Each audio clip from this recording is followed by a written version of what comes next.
104 Developer Stalker 2, the game is designed for wide non-linear single play. One of the Stalker 2 developers, Zakir, was invited to the 41st episode of the podcast show Pilim 3. He was interviewed, in which he talked a little about his life, game design, in principle, and why you came here, Stalker 2. It is worth writing about the fact that when the new PR manager took office, he had to think more about his speech, words, so as not to say anything superfluous, retaining interest in the game, while satisfying the questions of journalists. The development of the game is going on actively. The game even has a release date, however, Zakir cannot voice it, since in case of unplanned situations, I would not want to repeat the fate of Cyberpunk 2077.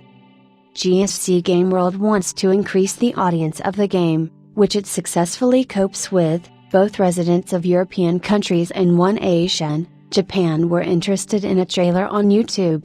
At the same time, no one forgets about the old community. It is the main one and all the priorities are on it. The developer has dispelled the myth that Stalker can become a game service on the example of Battlefield V. The game will be designed for a wide non-linear single play with an open world for many hours of gameplay. Cooperation with Microsoft does not limit the freedom of action of GSC Game World in any way. Zakir has praised the simplicity of the American company many times and its interest in releasing the game. Despite the partnership, GSC Game World remains the game's publisher. Stalker 2 will initially be available with an Xbox Game Pass subscription to win over new audiences. The game will be designed mostly for PC, but due to the collaboration with Microsoft, it will be available on the next generation of Xbox consoles.